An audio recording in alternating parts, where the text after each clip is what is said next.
네. 네, 여러분들 저희가 한번 눈길을 또 한 인물로 좀 돌려보겠습니다. 검찰 내부의 여러 이제 비리를 공론화했던 이문정 울산지검 부장검사가 이 지난해 인사를 두고 이 검찰 수뇌부로부터 이 부당한 거래를 제안받은 적이 있다 이렇게 좀 폭로한 내용이 있습니다. 이거는 좀 어떻게 봐야 될까요? 부당한 거래가 있었던 것이 사실이고 네. 그리고 이문정 검사가 거기서 압박을 받았다, 압력을 받았다라고 하면 저는 이거는 당연히 응당한 조치를 취해야 된다고 생각을 합니다.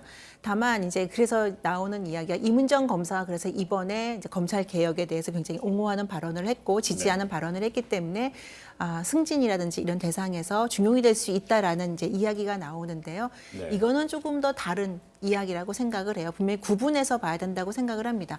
검찰 내부에 이제까지 잘못된 관행이 있어서 그것들을 폭로하고 바로잡으려는 의도를 가진 그런 노력을 했던 검사에 대해서 그걸 반영해서 잘못된 관행을 바로잡는 것들은 중요하지만요. 네. 그 인사의 문제, 승진의 문제는 그 사람의 업무 역량과 조직에서의 통솔력이라고 생각을 합니다. 그래서 이문정 검사가 검찰 내부에 잘못된 것들을 폭로했다고 해서 이것이 승진으로 이어진다라는 거는 굉장히 이문정 검사에 대한 어떻게 보면 모독이 아닐까, 모욕이 네. 아닐까. 그래서 임 검사도 이 부분에 대해서는 분명히 가리마를 탈 수 있는 전 역량이 있을 거라고 생각을 하고요. 다만 검찰 내부에서 이문정 검사도 부장이라는 어쨌든 자리에 있기 때문에 이 부분에 대해서 폭로만을 할 것이 아니라 자신에 대해서 자신이 어떠한 노력을 했는지 어떠한 책임감을 가지고 있는지의 부분도 우리가 한번 짚어볼 필요가 있지 않나 생각이 듭니다. 승진에 대한 이야기는 뭐 없었어요. 그냥 승진이 될 수도 있다 아니면 뭐 검찰 개혁에 뭐 중책을 맡을 수 있지 않을까라는 이야기가 나오는데 기본적으로 이문정 검사가 뭐 내부에서 이런 거래를 제안받았다는 것은 그동안에 뭐 소셜 미디어를 통해서 혹은 또 뭐 신문 지면을 통해서 여러 가지 이제 내부 고발을 통해서 검찰 개혁의 필요성, 당위성을 강조해 온 것이었잖아요. 거기에는 큰 의미를 두는 뭐 진단도 많고요.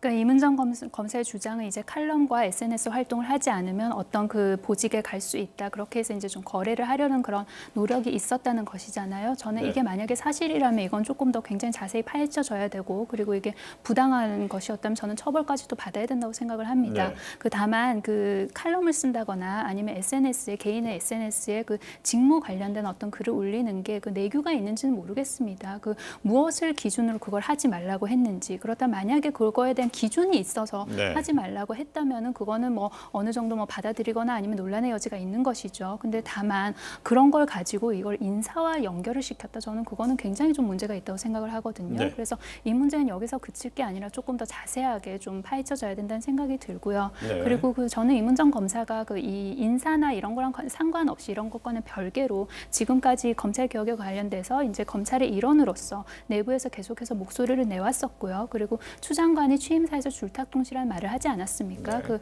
개혁의 대상이 될 뿐만 아니라 개혁의 주체가 되어야 된다. 그렇다면 정말로 이문정 검사와 같은 그런 검사들의 목소리가 내부에서 주체적으로 개혁을 할 수 있는 그런 역할로 저는 이어지기를 기대합니다. 알겠습니다.